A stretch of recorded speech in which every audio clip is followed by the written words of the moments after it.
प्राचीन रिश्ता है। एक्सेलेंसीज, भारत G20 का जिम्मा ऐसे समय ले रहा है जब विश्व जियोपॉलिटिकल तनावों, आर्थिक मंदी, खाद्यान्न और ऊर्जा की बढ़ी हुई कीमतों और महामारी के दीर्घकालीन दुष्प्रभावों से एक साथ जूझ रहा है।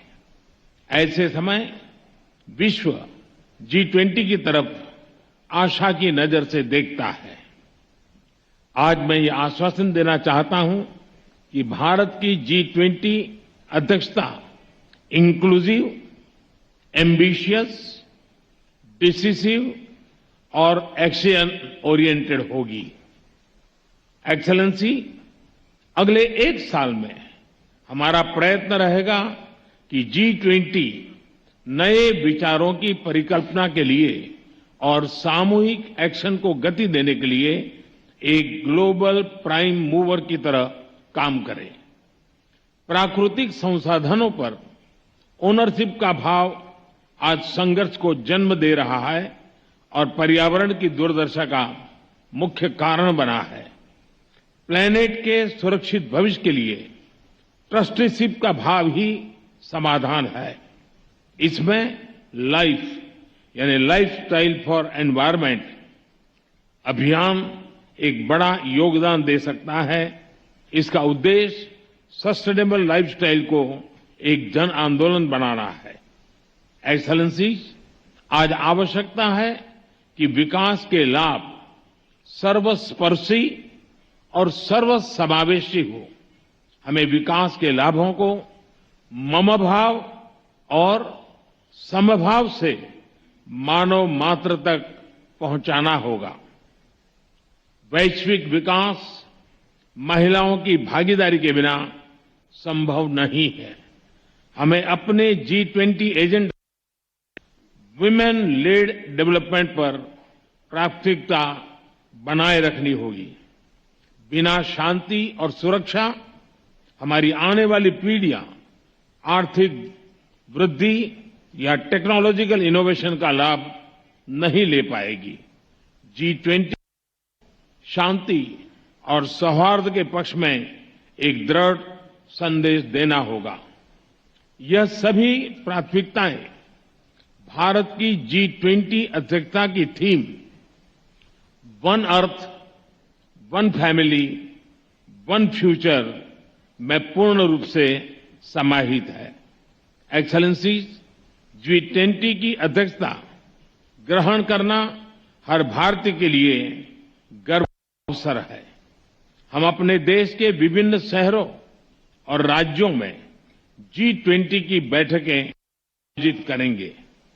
हमारे अतिथियों को भारत की अद्भुतता, विविधता, समावेशी परंपराओं और सांस्कृतिक समृद्धि का अनुभव मिलेगा। हमारी कामना है कि आप सभी मदर ऑफ डेमोक्रेसी भारत में इस अद्वितीय उत्सव में सहभागी होंगे। साथ मिलकर हम G20 समूह को वैश्विक बदलाव का कैटलिस्ट बनाएंगे। बहुत बहुत धन्यवाद।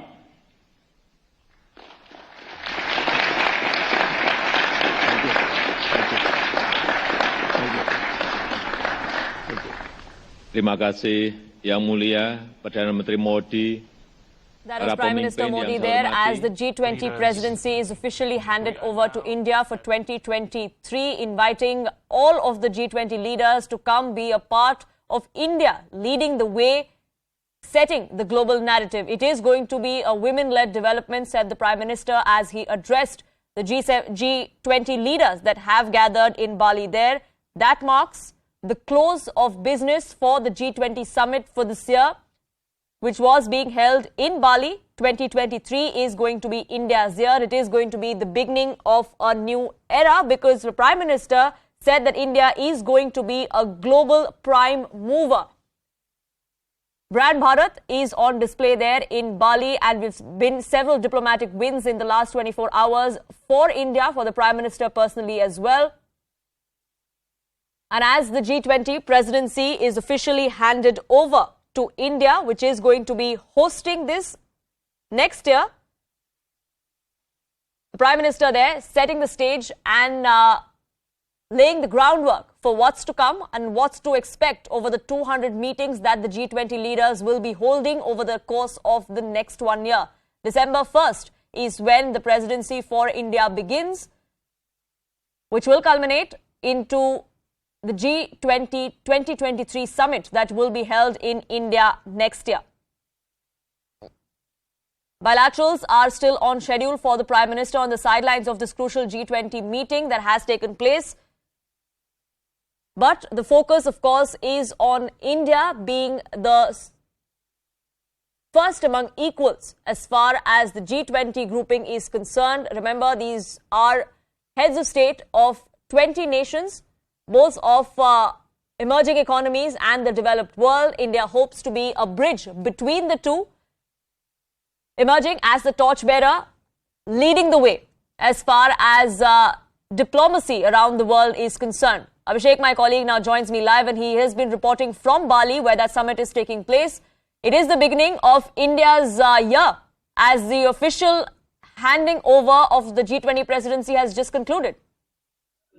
Of course, and Prime Minister, while taking the baton from Indonesian President Joko Widodo, has clearly outlined what could be India's priority. He said that at this time of crisis, when the world has already witnessed a few years of pandemic, there is a total disruption in food supply chain. Fertilizers are short in supply, and fuel prices are also skyrocketing, which is giving some inflationary pressure across the globe. So these are the challenging times when India is going to have this G20 summit. But however, he said that the world is looking with a lot of hope at this major collection or to get together of the leaders, that they would probably come with some solution to the current crisis that the world is witnessing in terms of geopolitical crisis, in terms of climate crisis. We talk about the economic crisis that world is actually foreseeing in the months to come. There are talks about a recession. So how on all this issue India led G20 presidency can work around, and what all the world leaders can bring on the table, so that there should be some consensus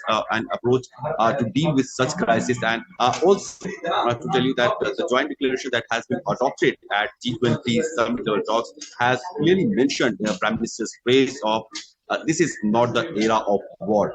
This was first used by Prime Minister Modi during his conversation with Vladimir Putin, and ever since it has been picked up by various leaders across the globe to actually resonate the same feeling and emotion that the world's priority should be to deal with the latest challenges that is coming to us in terms of climate crisis or other day-to-day affairs, that the cost of living across the world has gone up, the inflationary pressure across the economies are actually disturbing the balance of finances at various countries. So amidst all those crises, this Russia-Ukraine conflict has made things worse, and probably dialogue and diplomacy would be the only way forward where this conflict can be sorted out as soon as possible, because militarily it does not look like there is going to be any solution, because even after 10 months of war that has been dragging into almost since the start of this year, there has not been any solution, or clearly there is not even a hint that this war is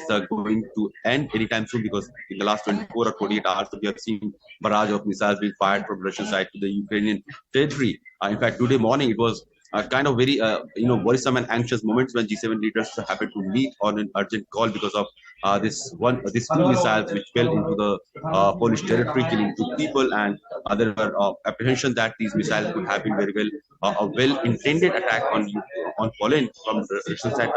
However, there are now media reports claiming that initial reports suggest that these missiles could have been fired from the Ukrainian forces side, and they fell adversely on the Polish land. So there are a lot of geopolitical tension amidst with this G20 summit level talks who are happening, and adoption of a joint communique could also be seen as a big achievement, right, because all the leaders